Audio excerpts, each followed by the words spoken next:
to the September 19th, 2024 regular board meeting. I'd like to call the meeting to order. Can you please take a roll call, Mr. Unversaw? Ms. Will, Yes. Ms. Powers, Yes. Mr. Wilson, Yes. Mrs. Mason, Yes. Mrs. Chestnut. Yes. Please join me for the Pledge of Allegiance. I pledge allegiance to the flag of the United States of America and to the republic for which it stands, one nation, under God, indivisible, with liberty and justice for all. Can I get a motion to approve the agenda as presented? So moved. Second. Any comments, questions? Please call the There- roll. Oh, There was yes. one change on the financial section. There's then and now's added. Okay, perfect. Any other questions, comments? Okay, please call the roll. Ms. Will, Yes. Ms. Powers, Yes. Mr. Wilson, Yes. Mrs. Mason, Yes. Mrs. Chestnut. Yes. Can I get approval of the minutes from the regular board meeting, August 15th, 2024? So moved. Second.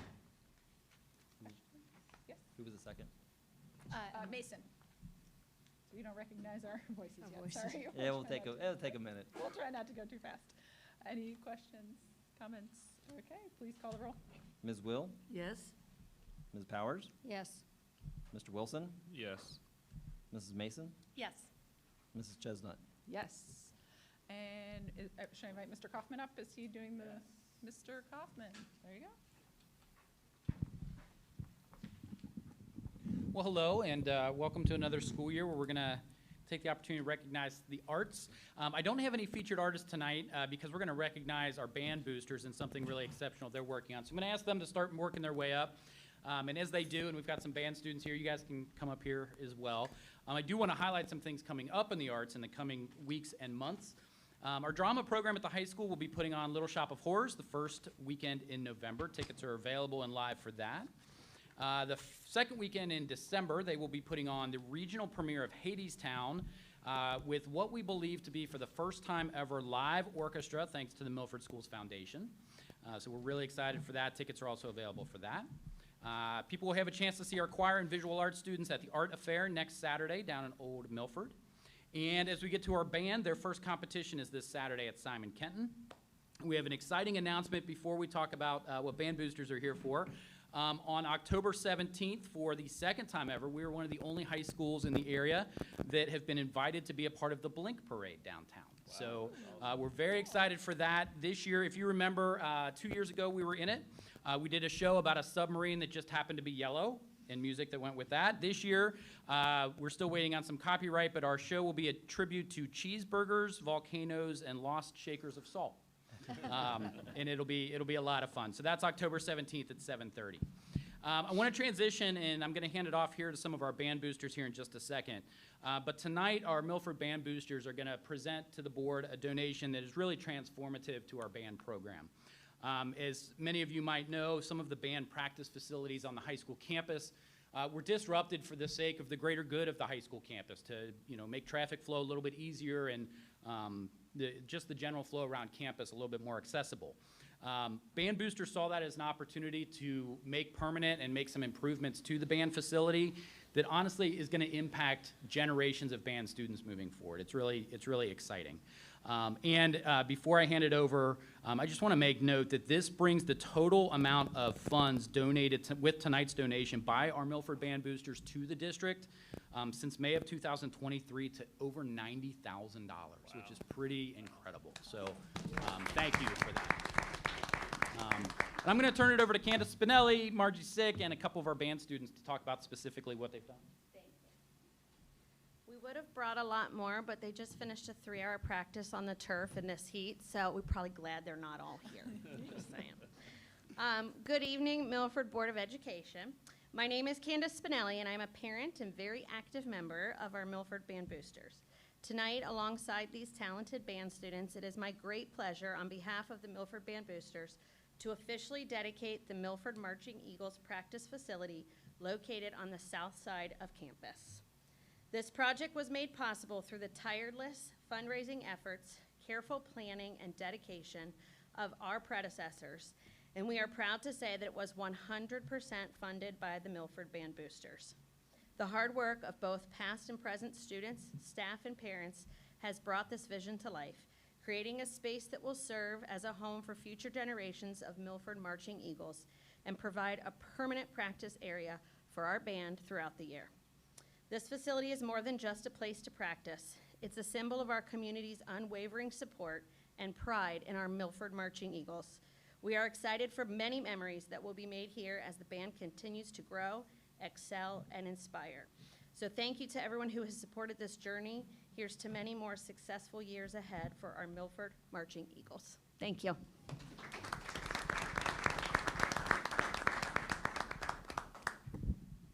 All right, thank you, Josh. Thank you, Candace. Candace is also, back to the microphone, also, A teacher at Pattison, 5th grade. there you go. Thank you, thank you, thank you. Yep. Okay, great, thanks, band. Thank you very Excited much. to see what they have. Do we have any green sheet public commentary? Nope. Nope, okay. We'll move on to the treasurer's business. First, we'll vote on approving, and then we'll do discussion. So I'll get motions, and then we'll do discussion, and you can tell us about the board reports. Is that right? Okay, can I get a motion to approve the treasurer business board reports? So moved. Second. Okay, Is that mate? that was second, Powers. Yeah, Mary Oh, Ann sorry. and Powers, Wills and Powers. Okay. All right. Thank you. Tonight, there are no financials to provide to the board. We'll provide those at the next monthly meeting. Through the transition, it's taken us a while to get caught up, and so we are, the team's working hard, and we have the books reconciled but not closed out yet. We want to come back through those, make sure everything looks good, and then we'll provide those the next month. The team has been working really hard. Transitions are hard on teams, so I'm just very thankful for the team that we have here. A lot of extra late hours they've worked and have really stepped up to the plate. So very, very proud of them and very thankful for them. And thank you for all the support that you've provided me. Let me take this. There we go. With the treasurer business, we'll move down to approval of contracts. Would we like to take a motion? Are we just going to combine everything, or are we going to do this separately? How do we typically do those? Emily? What do we consent? Yeah. You wanna do for those this, separate? We do HR, we do consent, like when we have a whole bunch of people we're approving, but for these, we'll do line by line. So why don't we approve your initial report, and then we'll go to line by line and do them one at a time. Okay. Yep, okay. So can I get, or can you call the roll, please? Yes. Ms. Wilson? Yes. Or, sorry, Ms. Will, sorry. Ms. Powers? Yes. Mr. Wilson? Yes. Mrs. Mason? Yes. Mrs. Chestnut? Yes. Can I get a motion to approve the contracts as presented below? So moved. Second. Okay.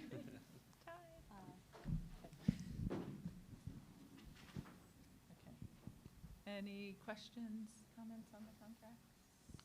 Okay, call the roll. Do we want to have Paul talk about Frog Street? Frog Street. At all, Oh, or? Frog Street? We can talk about Yeah, Frog just Street 'cause real it's quick. the largest one on there. Yep.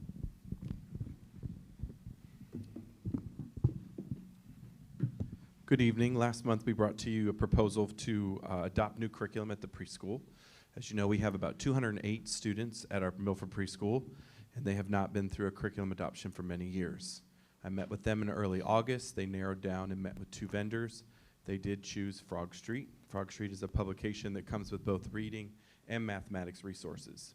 In order to give our community an opportunity to view the materials, we did set up at the preschool an opportunity for them to be viewed. We also sent home a newsletter with all the information, links, and studies about the effectiveness of Frog Street.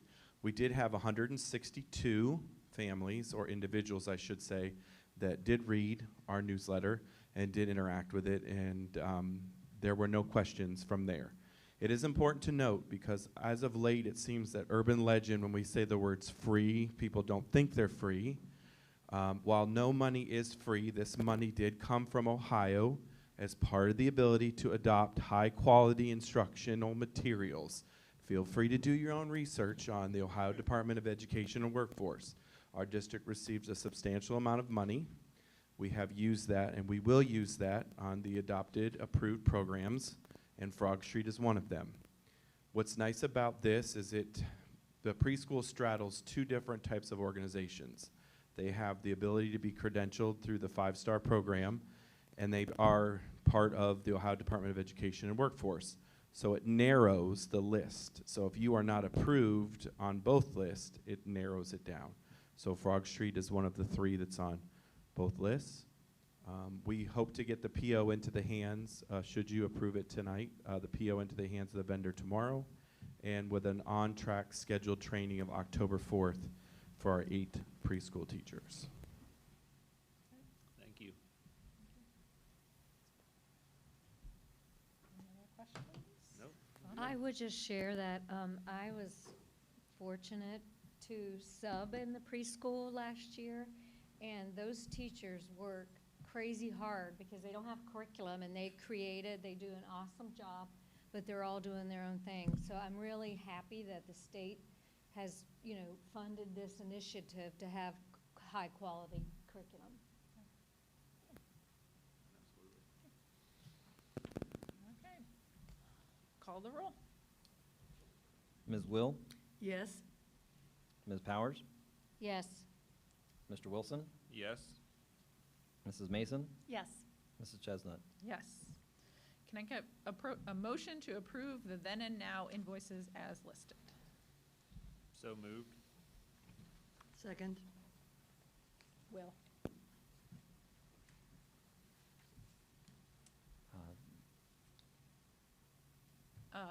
Is this because of the change in system? So part of this was change in system, and sometimes the POs would come over the new system, some did not. These happen to be 2 that did not. Okay. And they're within budget. We were expecting them. Yes, they are. Okay, perfect. Any other questions? Call the roll. Ms. Will, Yes. Ms. Powers, Yes. Mr. Wilson, Yes. Mrs. Mason, Yes. Mrs. Chestnut. Yes. I'll get everybody's names right by the end of the night. I'll have a lot of practice here. No That's all pressure. right. It's part of the entertainment for us. Anything I can do for you. Can I get a motion to approve the donation from Lakeshore Learning? So moved. Second. Who's Lakeshore Learning, and why are they giving us gift cards? I feel like I read it. Is this the, was this a Rotary? This is, I don't have Boydie mine. Smith. It was Boydie Smith. Okay, Smith. at Boyd Smith. I'll Okay, double check it cool. for you. $150 gift card. We appreciate all donations. Nice. Awesome. Who made the motion on that? That was me. Mason. Thank you. Okay. Any other questions, comments? Nope. Okay, call the roll. Ms. Will, Yes. Ms. Powers, Yes. Mr. Wilson, Yes. Mrs. Mason, Yes. Mrs. Chestnut. Yes. Can I get a motion to approve the insurance rates as listed from Swoosh and Dental? So moved. Second. Questions? Do you have a comment? Jenny, you want to talk about that? The insurance rates? Insurance rates, Swoosh. For Swoosh? Yeah.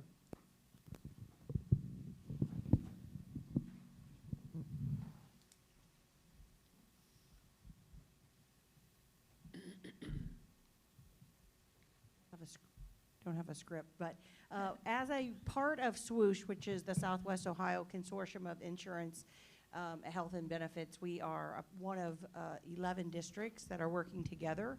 So that collaboration and cooperation helps us with savings.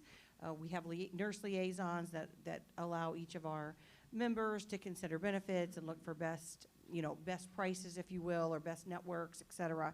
So this year, we always look at the increase that would come, and we are at 4.4%. The Swoosh average was 4.5%.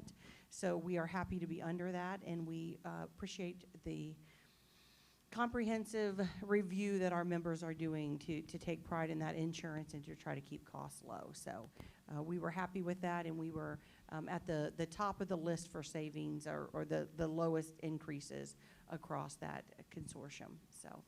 Do we know what generally the rates are in general market? Like 4% is really low, I would Yeah, and assume. Alan may be able to speak. I know for us, we've looked at, the other ranges were up to 10%. So I would say probably an average would fall between 7 and 10%. So knowing that we're at that 4.4. Yeah, 5 to 8% probably is more of a normal average. Yeah, and I know That's we've good. been as high as, shooting that around that 10, so. Yeah. All right, thanks. Any other questions, comments? Okay, call the roll. Ms. Will, Yes. Ms. Powers, Yes. Mr. Wilson, Yes. Mrs. Mason, Yes. Mrs. Chestnut. Yes. Can I get a motion to approve the distribution of student activity funds as listed? So moved. Second. Second. Ms. Will with second. Yes. Okay. And these are leftover funds from a committee that is no longer, or an activity that no longer exists into the Fine Arts Fund, and from the graduating class last year down to future grades, which is. That is correct. Call the roll. Ms. Will, Yes. Ms. Powers, Yes. Mr. Wilson, Yes. Mrs. Mason, Yes. Mrs. Chestnut. Yes. Can I get a motion to approve the student activity budget? So moved. Second. Questions, comments? Okay, call the roll. Ms. Will, Yes. Ms. Powers, Yes. Mr. Wilson, Yes. Mrs. Mason, Yes. Mrs. Chestnut. Yes.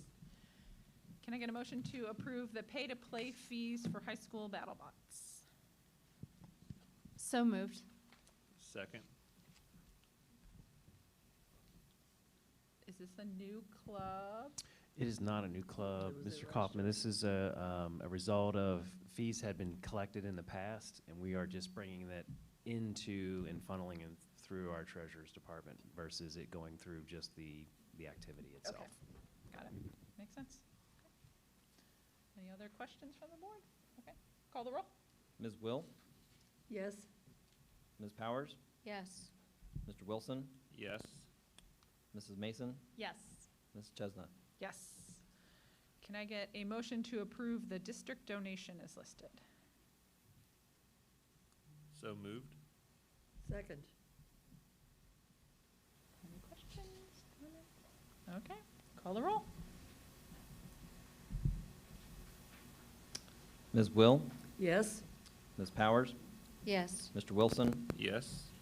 Mrs. Mason, Yes. Mrs. Chestnut. Yes. Can I get a motion to approve moving investments to Red Tree Investment Group? So moved. Second.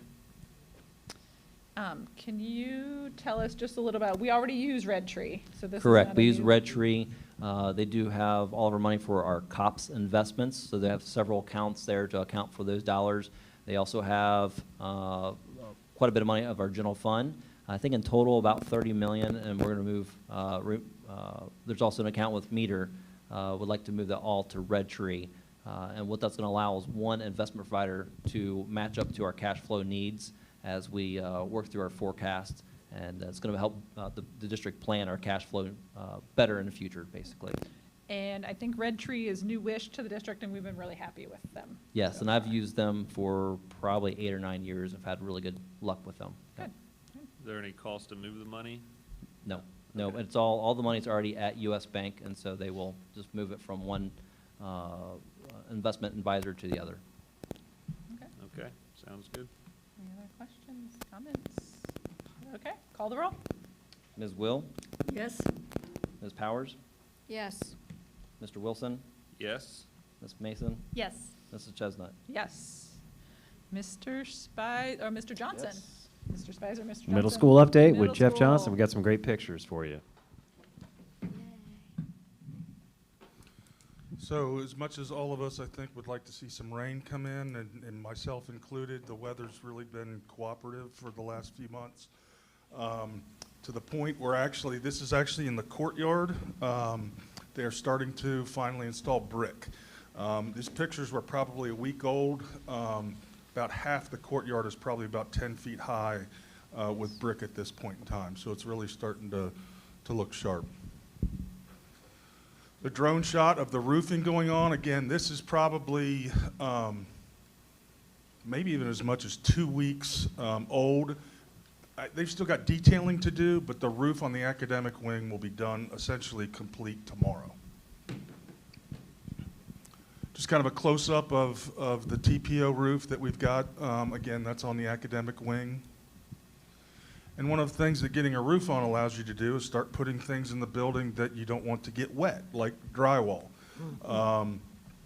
So this is a science room. You can see the plumbing kind of sticking out of the wall, so those will be sinks for a science classroom. Again, HVAC insulation, stuff that you don't want getting wet, so they've begun insulating ductwork as well as some pipes. This was really fun to see. You'll see in a minute a video. These are the roof trusses in the cafeteria. This is the cafeteria that you're looking at. Your front door's right here. So there's 2 of them. This was the first of 2 that they put in. Those are about 140 feet long and a little over 9 feet tall. Wow. So this is a rendering that SHP has. So that truss that you're looking at is like right here, and its sister truss is right here. That's your front door, so that's where you're looking. And the next picture is what it looks like today. So here's your trusses, and then the side trusses going on. About half of that is already decked right now.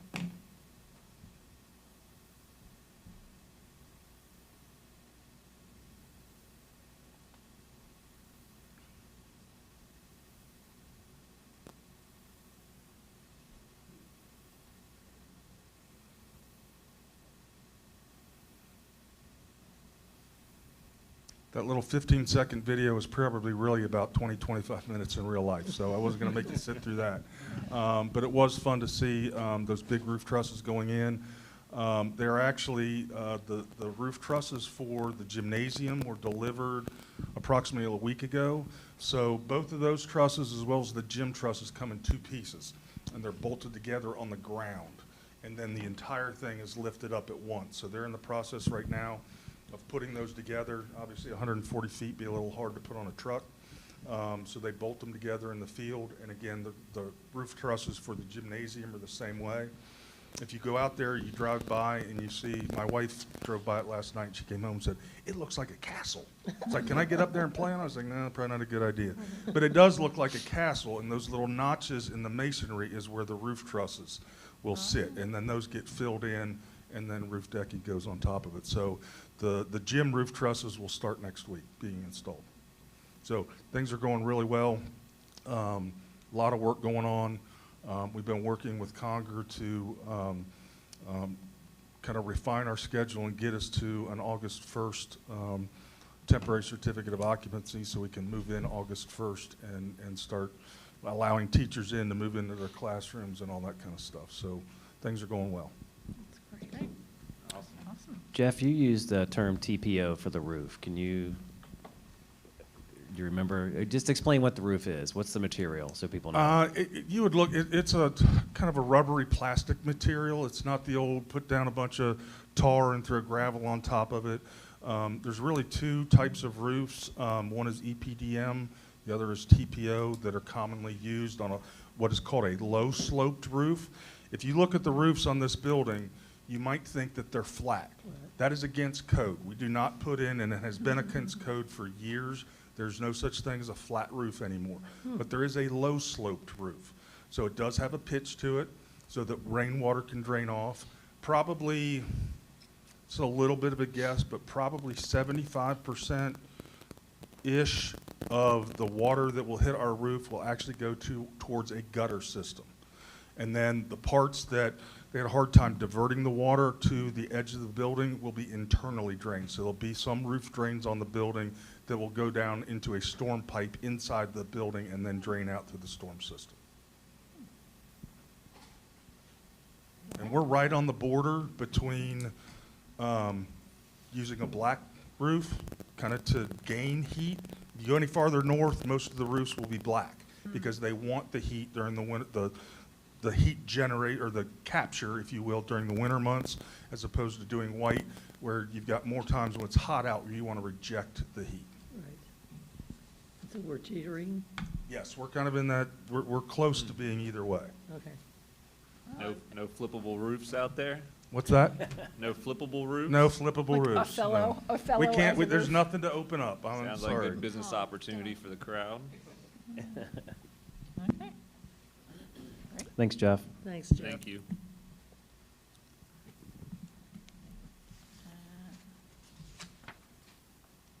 All right, we are, I do have another presentation for the board. I'm waiting for that to come up.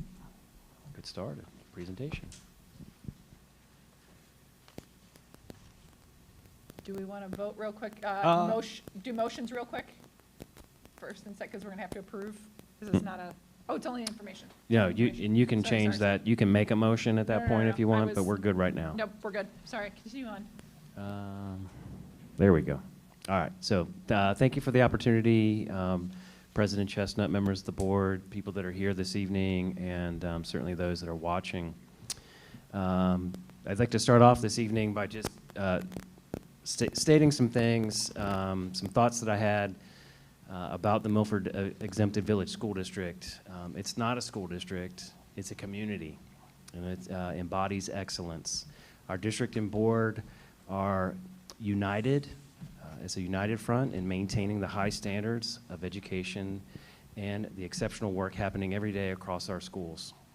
As a district, we have consistently delivered on our promise to provide a top-tier education to every student. Our commitment goes beyond the classroom. We actively cultivate an environment where students can thrive and reach their fullest potential. Our staff is at the heart of our schools, achieving over a 90% retention rate due to the innovative educational approaches and the strong community we've built over the decades. Our preschool and elementary schools serve as critical pathways, laying the groundwork for success that extends through each student's educational journey. We are dedicated to ensuring that every child builds a strong foundation that prepares them for future achievements in middle school, high school, and beyond. Our high school has made outstanding achievements this past year with 545 graduates, 180 of them receiving honors, in addition to other notable accolades that you can see on the slide before you. We are incredibly proud of our programs and the collaborative efforts of our educators, staff, students, and families. Over the past 10+ years, we have fostered a culture of innovation, resilience, and excellence, and as such, have created a destination district. I'd like to preface that any future recommendations certainly do not reflect the results that I would like for our district. These proposals would significantly impact, reduce the progress, and work being done across the district. In fact, it would decimate everything that has happened here in this district, the legacy, et cetera. What you will see shortly are necessary cuts that should the earned income tax not pass. We have strong PTOs and PTAs that our communities have spent years creating, and that they will be significantly impacted, if not decimated, by these changes. The arts have flourished under our guidance. That will cease to be a viable option for families to consider. And the athletics that many of our students participate and enjoy in will no longer be an affordable and approachable outlet for our students to compete in. And once again, these recommendations do not reflect my personal opinions, but are necessary adjustments that will shortly affect and prolong the financial stability of the district. However, we will get to that in a further discussion about the impact that it could have for us. There we go. But first, our ongoing fiscal management. You have seen these slides before. We have negotiated bank interest rates to add $1.2 million in revenue. We have a virtual card processing that allows the district to receive additional revenues. Our software evaluation and changes. We've also had permanent reductions in 2023 and 2024 to the tune of $875,000 by shifting staff, as well as evaluating our vendor contracts. We've permanently cut $675,000 in our budget, 15%, as well as additional reductions in personnel to the tune of $972,000 and some change. There is the potential some bond refunding coming forward, which could potentially save the district of around $2.6 million and taxpayers. I'd also like to remind folks that we did have an elementary principal resign. We did backfill that with our assistant superintendent position. The bottom two rectangles show that we eliminated that position along with the teacher on assignment technology position, saving $102,000 there, as well as we eliminated the elementary curriculum position outright. You've seen this slide before, our $675,000 in reductions. These are reductions across these 5 areas and then some, and we continue to look at efficiencies and savings when possible. So let's get into the impact of what the potential of an earned income tax were to fail.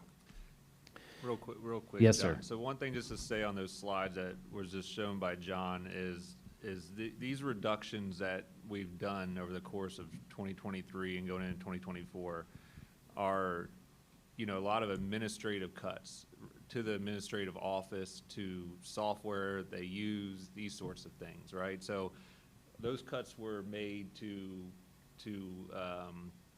safeguard the educational experience for the kids and the sports and things like this. So from being on the board and working with our administration, how tirelessly they work, those were roles that everybody would have loved to have kept. That's work that has fallen on other individuals and things that we'll have to move around.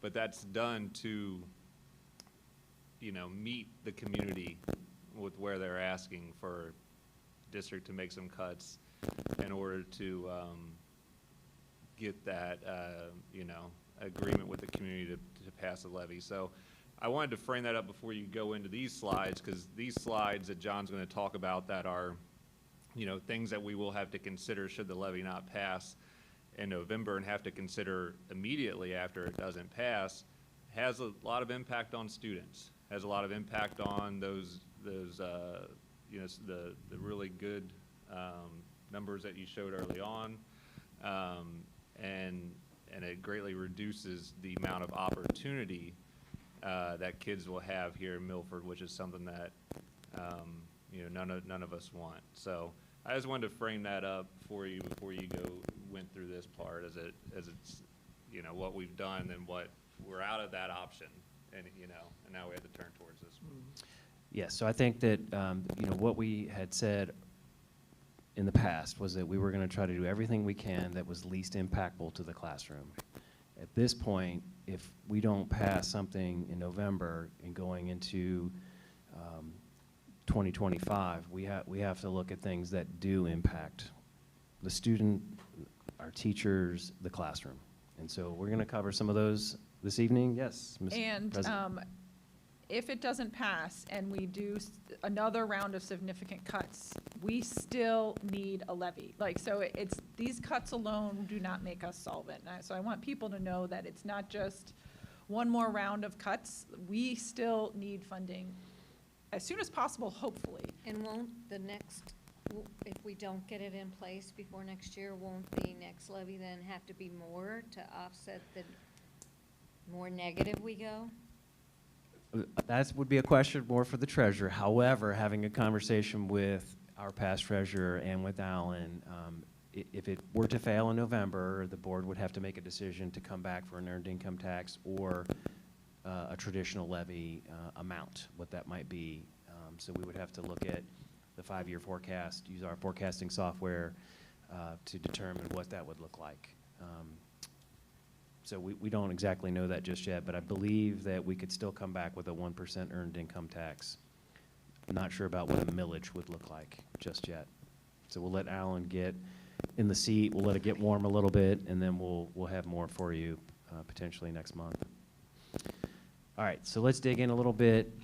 Grade banded schools for our elementary, this would be a reduction We would look at students in classrooms K-3, where there would be 24 students per classroom, and then students in 4 and 5 would be at 28. And by doing so, we would move our schools, 3 of them would be one half of the district, the other 3 buildings would be the other half. So you would have Pattison, Side-Pelt, and Meadowview would be 3 schools that would be pre-K1, pre-K1, 2, 3, and 4, 5. And we would do that on both sides of the district. By doing so, the staff impact there could be up to 36. We believe it could be as high as 39, could be a little bit lower. That would be dependent upon enrollment numbers and how that plays out. These numbers are based on current enrollment numbers in the district. And so 6th grade is already moving to the new middle school, and you only need 16 teachers, so there's a reduction there. And then there's the potential for reading skills reduction from 10 of them to 3, where we would only have 3 title teachers that are required. And so that's what that looks like. That's a $2.5 million, approximate $2.5 million savings. The next item is to reduce high school offerings. That would be potentially 4 teachers and 2 aides. And that would be to reduce the amount of art teachers that we currently have at the high school. You are able to take as many, like ceramics is just one option. You could take that for 4 years. So we may have to limit the amount of times that you can take ceramics so that we could get students in there. But so you could eliminate 2 art teachers. The AP Seminar and Research is a true elective. Those students, wonderful class, but those students wouldn't have to go into another class to replace that. It's a true elective. Same thing with AP Computer Science, and we could potentially save 1 math teacher there. Our College and Career Readiness Counselor, and then the high school in-school suspension monitor and the high school hall monitor is an option as well for $310,000 in savings. At the junior high school, we could reduce 5 teachers at a total of $350,000. We have a STEM elective, and we also have another STEM elective called Goggle Up. So those are 2 science teachers that we could eliminate and put into regular science classrooms. Spanish and French are high school credit-bearing courses. You do not have to offer high school-bearing courses, credit-bearing courses at the junior high school, so there's the potential for that.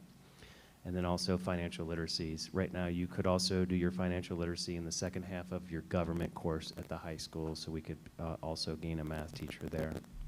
I think, if you Yes, just wait ma'am. 1 second, I think that all of those are painful to even see on the list. The sister schools, unless you're closely related to an elementary, I don't think you realize how damaging that would be. PTOs would just be, 1, 2 years. Sort of like the junior high is a problem with PTO because they come in, they're new, the next year it's their last year, and they're done. So, and then parents with 4 children could literally have 4 different schools, 4 different drop-off times and pick-up times. I was fortunate to observe the AP research presentations last spring, and what those high school kids got out of that 2-year program was amazing. They took things they started learning in kindergarten, like tally charts and plot lines, and put it all the way into C. I made a big post about it for my teacher friends, because I was like, things you did in kindergarten and things I did in 4th grade, as teachers, it was there. It was right. It was so exciting to me. It would be just a real loss for kids that they can't get any other way. And the junior high offerings are also so sad for me. My daughter did Spanish in junior high and tested in so high in Spanish that they had to create coursework for her to finish her double major in Spanish. So they created she got to direct a play for all the Spanish-speaking students to teach Spanish. And my understanding is that happens a lot. Other parents have told me that too. So, I mean, all of these things are real. They affect real teachers, they affect real students, and they affect real parents.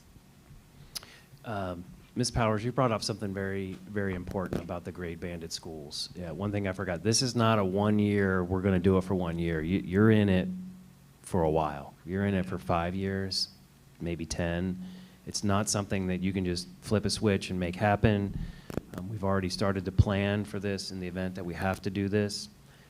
If the district and the board goes this route, it's a 5-year minimum.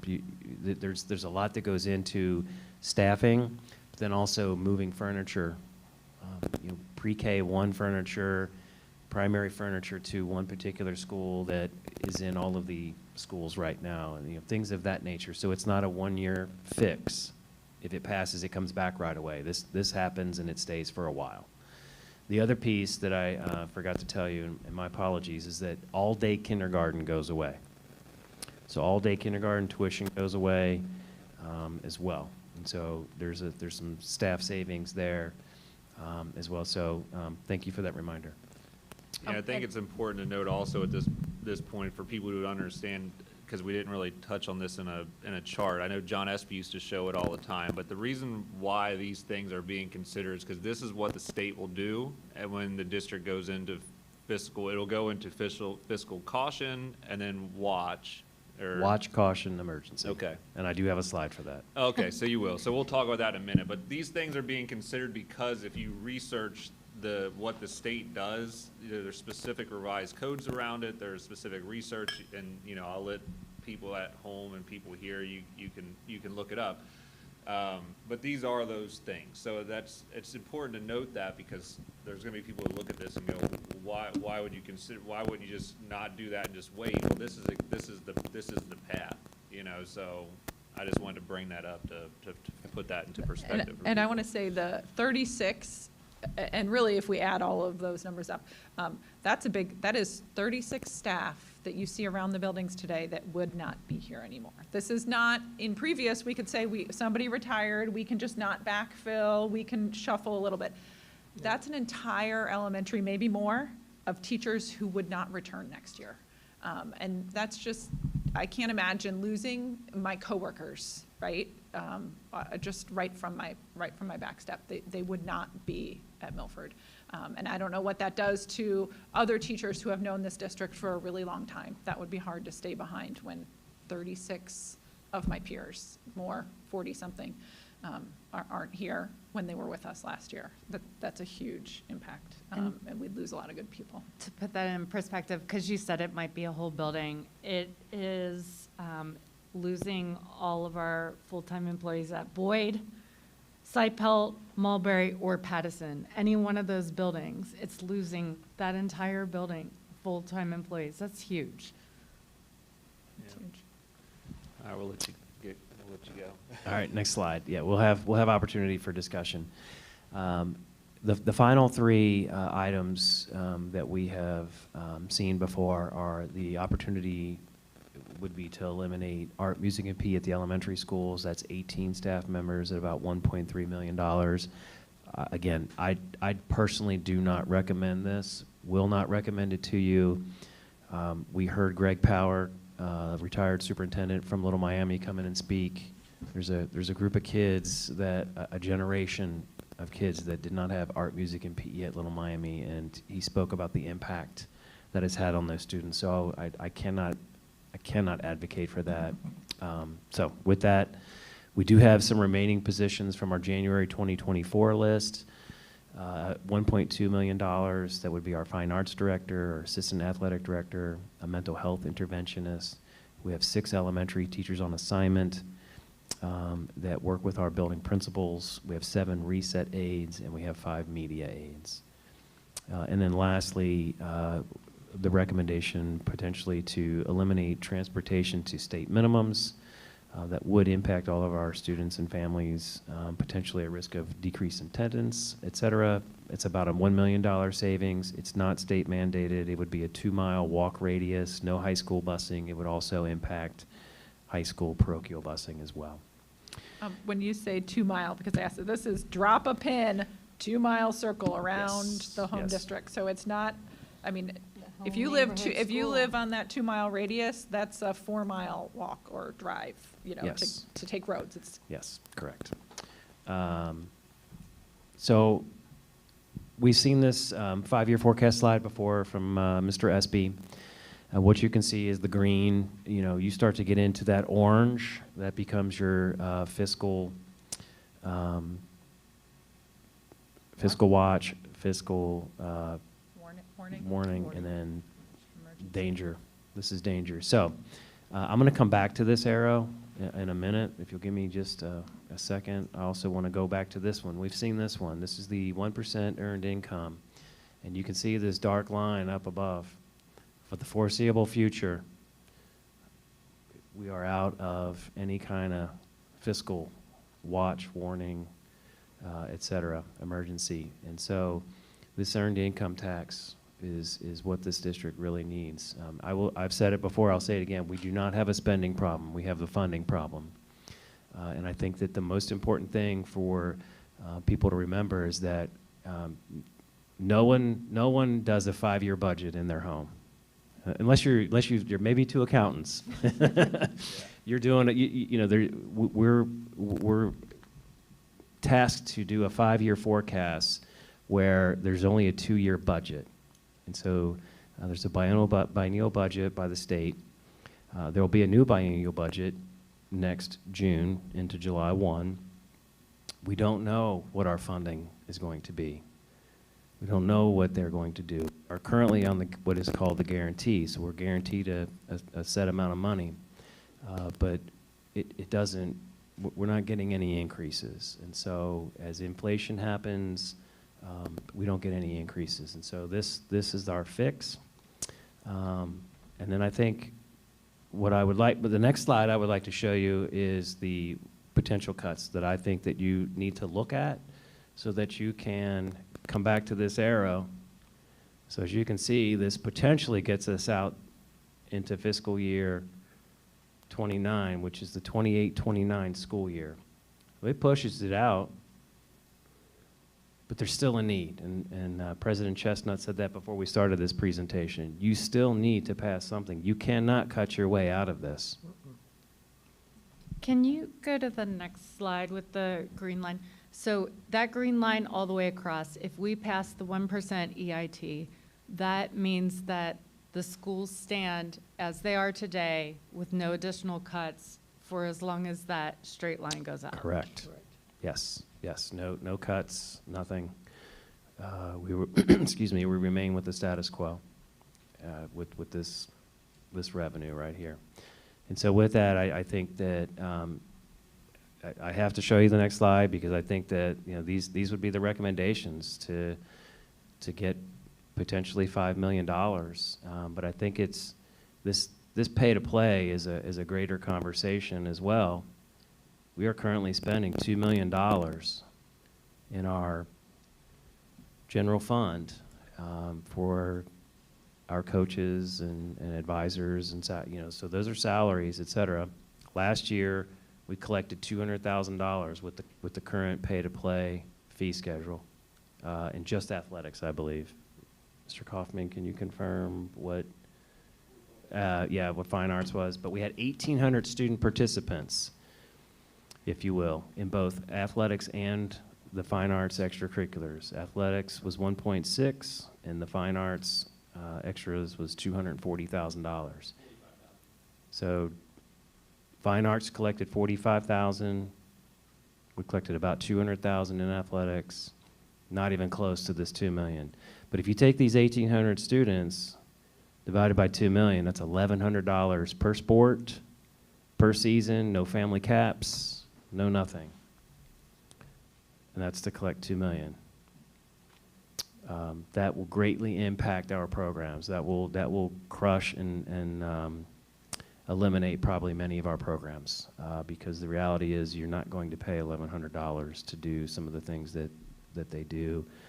And we all know the importance of being on a team, being in a play, And that's community. That's what that is. That builds community, builds character. It's what makes us better humans. Great And it impact. gives kids a sense of belonging, which is critical for their mental health. I think the one thing that I noticed when I look at these slides is just the strength that Milford School District has had over time to build out all of this, right? So like, when I think about this earned income tax levy, you know, as the green line kind of shows, it's a district that has built up all of these classes, these teachers, AP, the sports. The amount of opportunity that we have in the district for sports is I mean, it's got to be the best in the area or close to it. And for me, that's a big part of my passion for being on the school board is the opportunity, right? Kids, like, you know, kids should be allowed to try lots of different things and try to find their passion. Maybe that's sports, maybe that's something that's academic, you know, maybe it's science or one of the clubs or something like that. And who knows which one of those things they'll find, you know, but a lot of that stuff is not, it's not mandated, you know, so the district has built these things up over all these years of being an incredibly strong district under great, you know, management administration, and hasn't been out for an operational levy in 10 years, which is very long. So not only does the district deserve the levy to pass because of the fact that it hasn't gone out in 10 years, all of that stuff that it's built up that makes the district great and gives all the opportunity to the kids isn't going to be easy to get back, you know. So you're gonna have to start making some cuts, even if you don't do the ones that are very drastic, which I mean we're going to have to do. But anything you cut's going to be hard to get back. You know, that staff, the people that you have now are going to go find another job at a different place, and then it takes a while to recover, just like we heard from the gentleman from Little Miami. So yeah, I just wanted to stress that importance of the fact that all those sports, all those classes, all those teachers was not built overnight. And right now we can put our foot in the ground and keep trudging forward as a really, really great district with really high home values and all the great things that are going on in Milford. So we could put our foot in the ground and trudge forward with our new sports athletic buildings and all these sorts of things. Or if we don't pass it, it's going to put a tremendous stress on administration over the next few months. And our core job of educating the students is only going to continue to get harder. Well, and I think too, there's a practical point to it as well. I've been thinking about this a lot just because we've been talking about this in some way or form, the redistricting specifically, for almost a year and a half. I looked back and saw like when we first brought this up, and as a parent, there's a lot of really practical issues that at first I wasn't thinking about, that is just going to make everybody's life really hard. We're going to have to look at busing times. And, you know, we had the luxury back last year of not moving the junior high time back because we heard loud and clear from the community that that was not something that was acceptable to do to save money. But we're at a point with our financials that we need to start looking at things like that. So we don't know what busing times are going to look like for the different schools. And if we're looking at that and we're looking at where these kids are going to school, the time spent on the bus might be really long. You might have a 15-minute bus ride for your kid to school right now. That may be a 45-minute bus ride now or longer. That's a long time to be on a bus one way to get to school. And then I was thinking about my neighbors who have 3 or 4 kids. If you have multiple kids starting at the same time in different schools and they are on the bus or they aren't on the bus, that's a whole conundrum of how are you getting kids to different places at different time. it's hard to have a kid in junior high with a start time at 7:45 and an elementary kid at, 9:05. It's hard for working parents to do something like that. It's gonna blow up if we have kids going all over the district.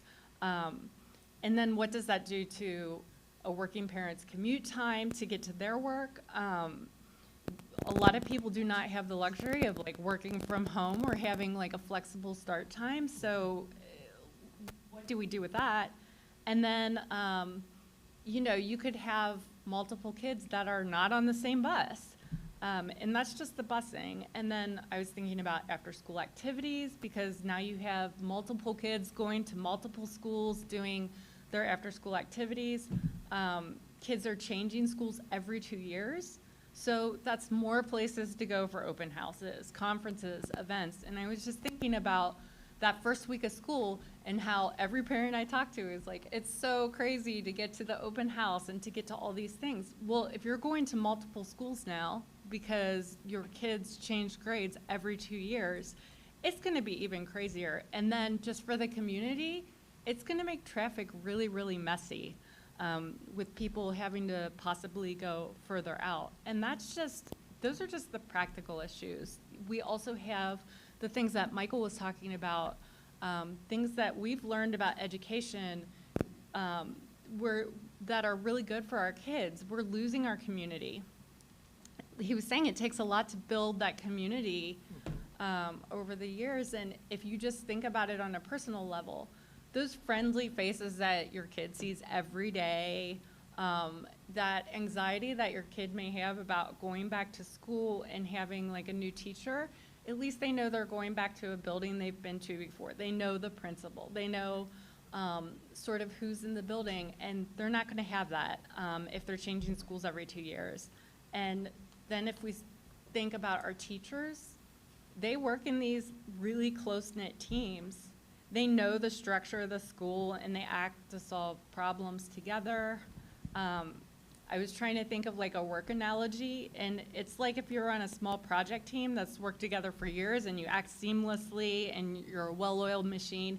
If someone were to come in and reassign everyone on that team to like a different project, that would be like starting over.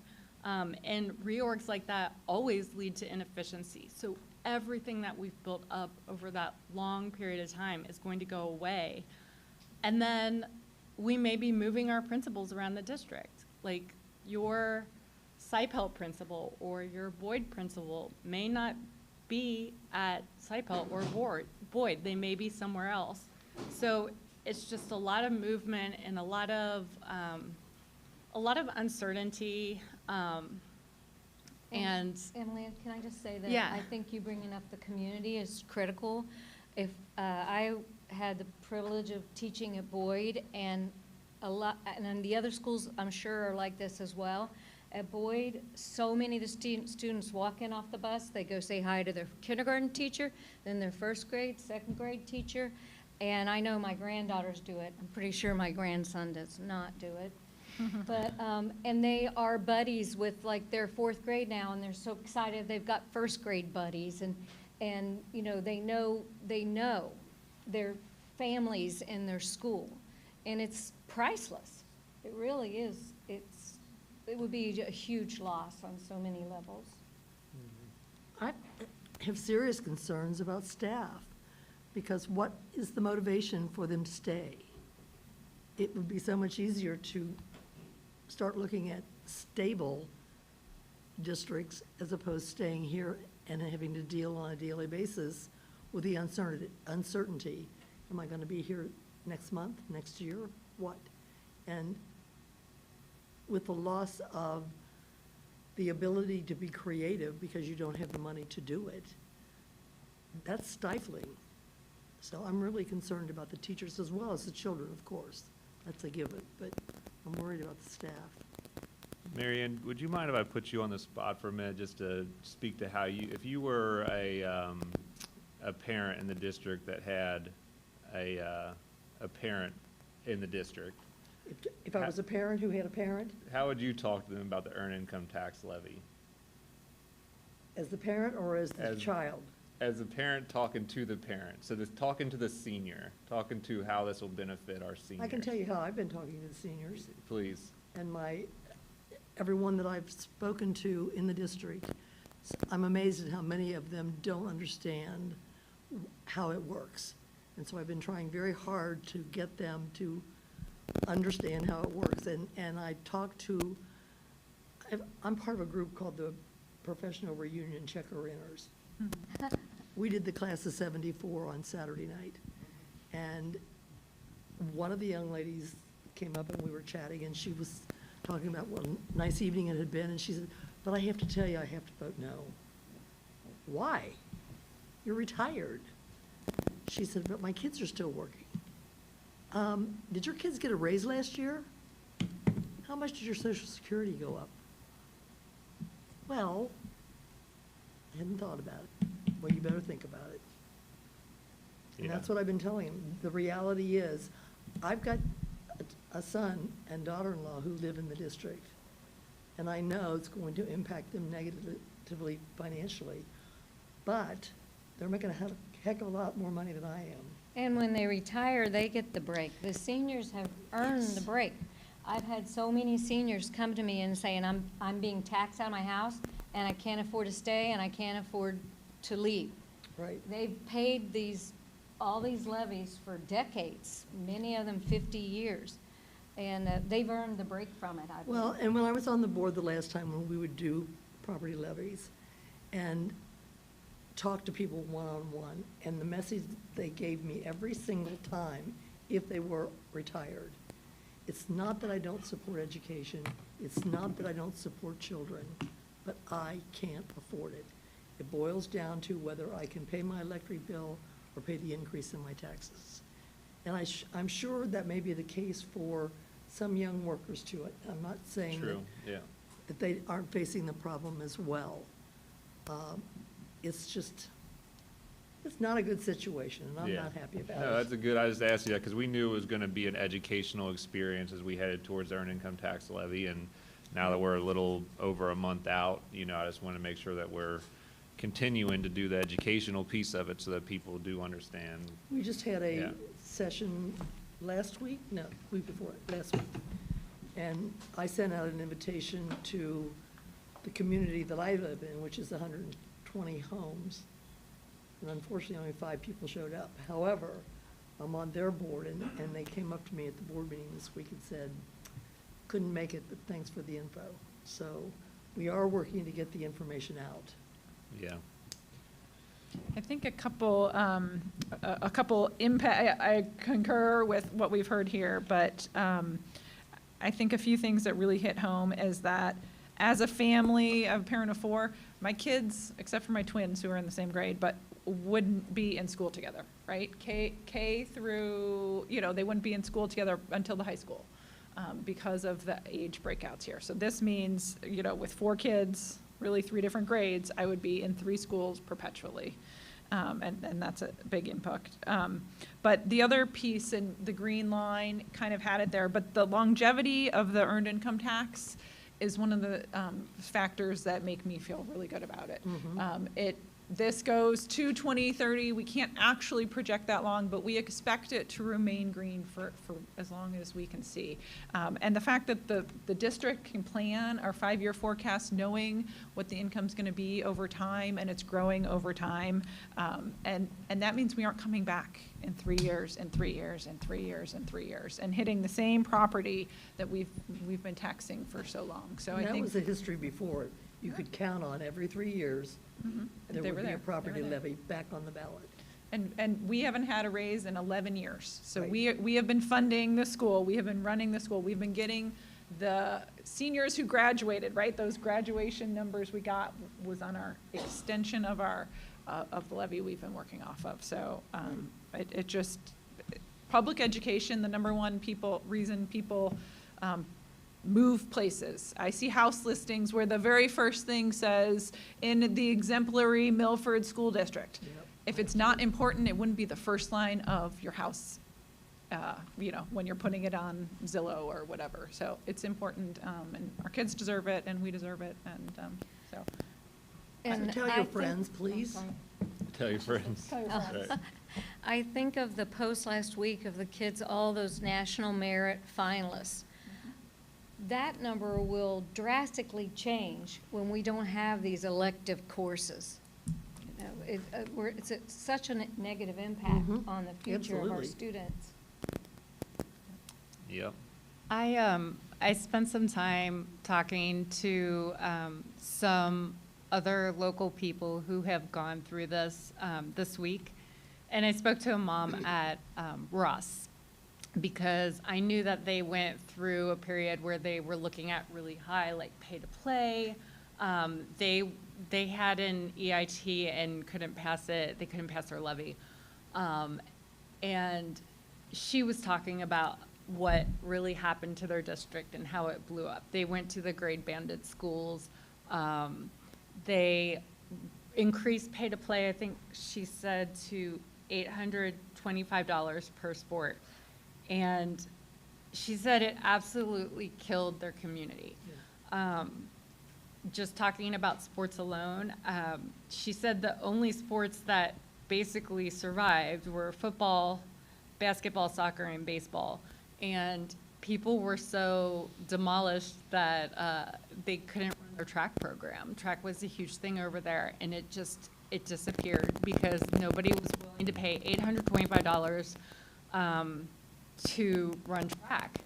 And after all this happened, they were just scrambling to get something passed so that they could restore some of their community back together. They said people were so upset about the grade banded schools, and they weren't realizing things like their kids wouldn't be in school together and things like that. So I think we have a chance at this point to make sure that we keep our schools as great as they are. And it's really sobering to look at some of these things and see what might happen to it, and to have to really think about how that's going to affect our community, because our community is so strong because of our schools, and I think we can keep it that way as long as we're really focused on passing this EIT. I'd like to make one comment as well. I graduated from Milford 100 years ago. My children graduated from Milford, and my grandsons graduated from Milford.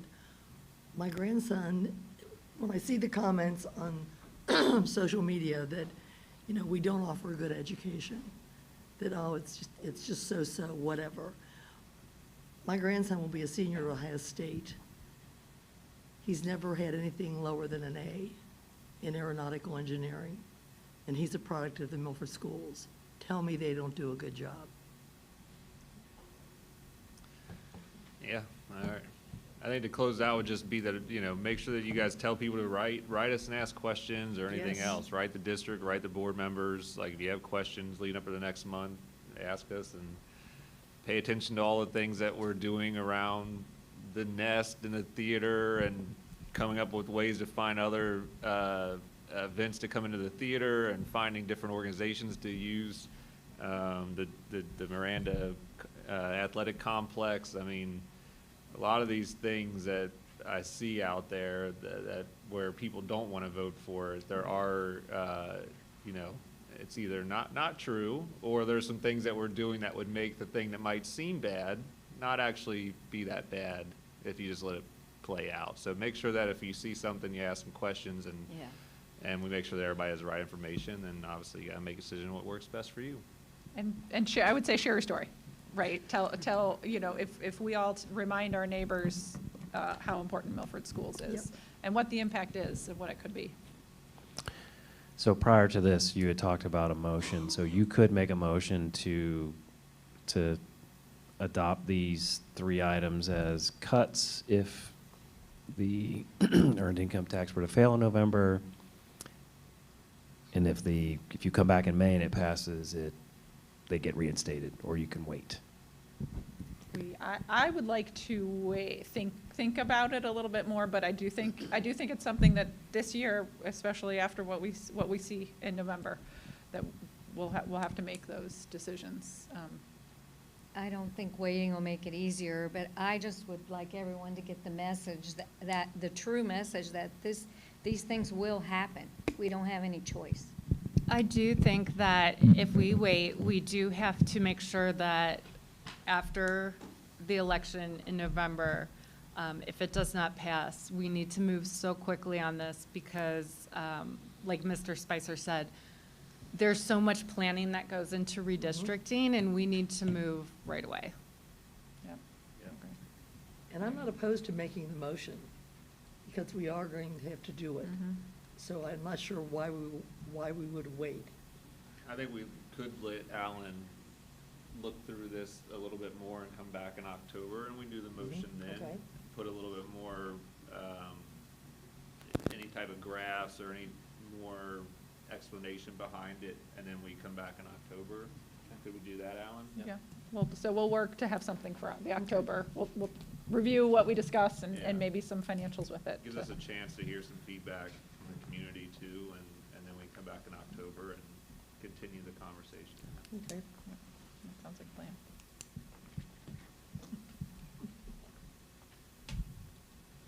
Okay. Is that- All right. do we have okay, that was just the board report. Now we have HR business. Is the, all of HR items 1 through 8 Yes. consent? Okay. Can I get a motion to approve HR business items F1 through F8? So moved. Second. Any questions, comments? I know we've talked about these in Personnel Committee. Right. Anybody, any board members? Questions, Does it comments? need, anything need further explanation? I don't think so. Okay. Do we have any, it's a little early in the year to have any retirement No. announcements. Sometimes we get some really big year Not yet. of service there. Okay, still early in the year. Call the roll? Ms. Will, Yes. Ms. Powers, Yes. Mr. Wilson, Yes. Mrs. Mason, Yes. Mrs. Chestnut. Yes. Can I get a motion to approve curriculum pay as listed? So moved. Second? Any questions? One thing about a lot of these, is this the state-funded curriculum pay? A good chunk of this? No, this is No. all out of our, It is that not. was the other training, okay. Questions, comments? I would say thank you to the staff for willing to put in extra time to do this above and beyond your regular duties. Okay, call the roll. Ms. Will, Yes. Ms. Powers, Yes. Mr. Wilson, Yes. Mrs. Mason, Yes. Mrs. Chestnut. Yes. Can I get a motion to approve the elementary handbook revisions as noted below? So moved. Second? Do you want to talk about? Absolutely. updates? Paul, yes. Let's talk about some elementary school parties. Yes. Let's go through in All time right, for I mean, Halloween this is new parties. to me. So, we did meet, a couple things that we noticed. We typically do not update handbooks in the middle of the year. First and foremost, we need to remove any items in the handbook that reference extended day, as we know that we are now using right at school. So all that needs to come out. Second, we've been working with our elementary principals to talk about communities. What is loose? What are things that are different in each community, and what needs to be sort of the same tight around the 6 elementaries. So we would put curriculum as we're all doing the same thing across the 6 sites as something that we hold important, and we are in lockstep. One of the discussions that the elementary principals had was that their communities are very unique, and some of them, we were prescribed to a Valentine's Day party and I think a winter holiday party. They would like a little choice. Some go all out for Halloween. And so instead of just prescribing these 2 across the 6 buildings as winter and Valentine's, they would like some flexibility to do that. The other thing we do note is we do not allow parties, food at any of the parties. However, we do know that that does come up. And so, you know, based on a lunchtime, not a party, based on a lunchtime, there are snacks across our district because of the way that lunches work out. And Patty Price, who's our district nurse, does have an approved list of snacks. And that is because we do have a large amount of students who have allergies and other issues that are, you know, and do happen on a regular basis. So just cleaning up the ability to have some flexibility, really, and letting those choices be across the 6 sites. And this was brought to us by our principals, so they wanted the ability to present that to you. Melissa Carraher did come, the principal of Sipelt 2, C&I, just to share the perspective. So we thank her for giving up the time to share the perspective of the elementary principals. Yeah, I think it makes sense. Okay. Sounds good. Call the roll. Looking forward No to other Halloween questions? parties. Call the roll. Ms. Will, Yes. Ms. Powers, Yes. Mr. Wilson, Yes. Mrs. Mason, Yes. Mrs. Chestnut. Yes. Can I get a motion to approve the 2 change orders as listed? So moved. Second? These are for the middle school. Yes. Yes, this is for the middle school.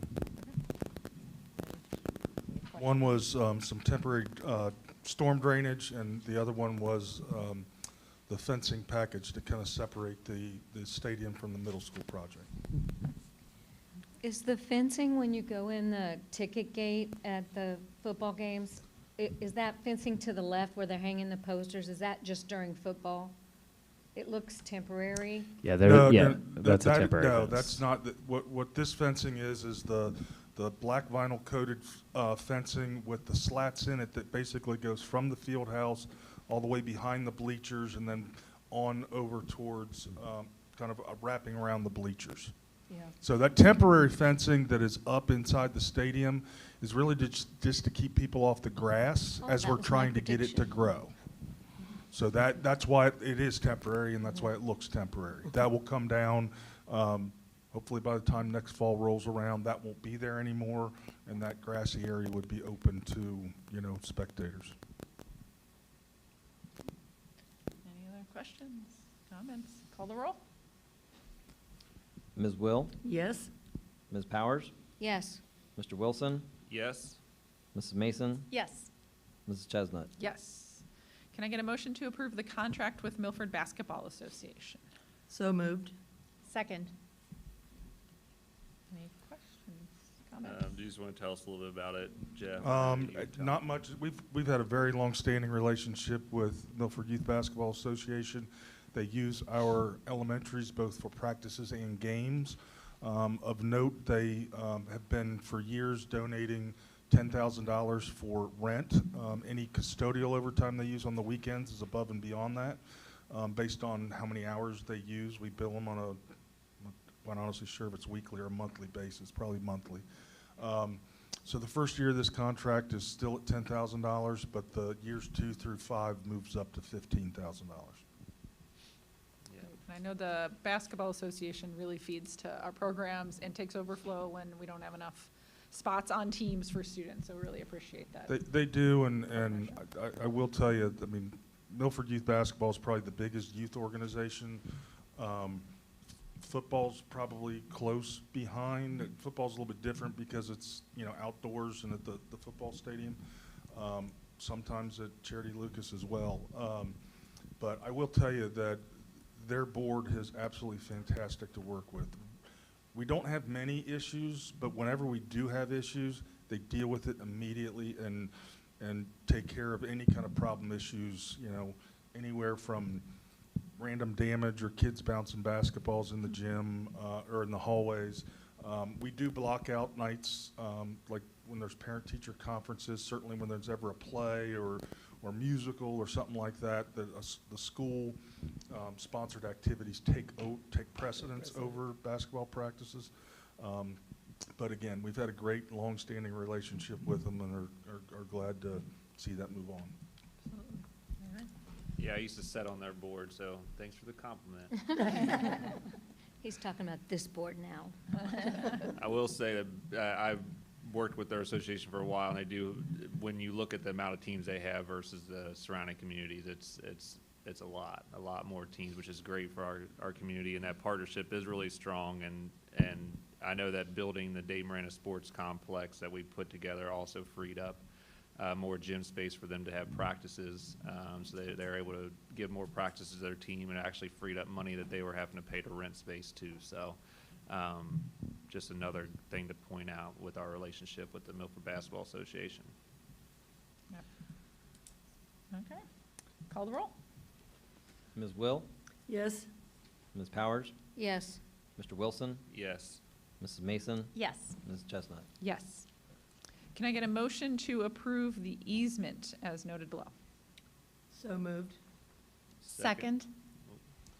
I just want to point out that this is really replacing a previous easement that the board approved years ago. There's a, Ulta Fiber has a micro cell on our property, but it was on the old Eagles Way, or just off to the side of the old Eagles Way. So it had to be moved, and this is just the easement for where we ended up moving it to. And that is for Verizon. It's a Verizon micro cell phone tower is what it is. So it kind of boosts the cell phone signal in a relatively small area, which obviously includes Milford High School and Milford Junior High and soon to be Milford Middle School. Okay. Any other Good. questions, comments? Call the roll. Ms. Will, Yes? Ms. Powers, Yes. Mr. Wilson, Yes. Mrs. Mason, Yes. Ms. Chestnut. Yes. Can I get a motion to approve transportation impractical for the students listed below? So moved. Second. And this says for this school year, but going forward, it's this school year and beyond, as long as those students don't move or go to a different school. Correct. Okay. Any other questions, comments? Okay, call the roll. Ms. Will, Yes? Ms. Powers, Yes. Mr. Wilson, Yes. Mrs. Mason, Yes. Mrs. Chestnut. Yes. Did we have any other, if we didn't have any the first time, I'm guessing we don't have any public participation? Aware of, No. we don't. Okay. Discussion, board members, any additional comments? I had something, I wanted to speak to the possible UA or specials cuts. And I agree with Superintendent Spicer, that would not be a cut I would be voting for until it's just taken out of our hands and we don't have to do it. For many students, that school is a challenge. That is the highlight of their day. We have very gifted UA teachers that are invested in this community and a part of our community, and they make a world of difference. I won't let my grandchildren get out of the car after a bus pickup until they tell me something about their day. They try not to tell me anything, but I wait them out, and they will then almost always tell me about art or music or PE, and then every now and then academic courses, you know. So I appreciate the art teachers, PE teachers, librarians, and music teachers. I think they make a big difference in a lot of students' lives. The other thing I would want to say, it is a pleasure to be on this board. We have 5 board members that with no agenda. Our only dedication is to the community and our schools. We respect each other, and I'm very proud to be on a board that is just doing the job that we're supposed to do. I did have one more thought in regards to our large discussion about the cuts.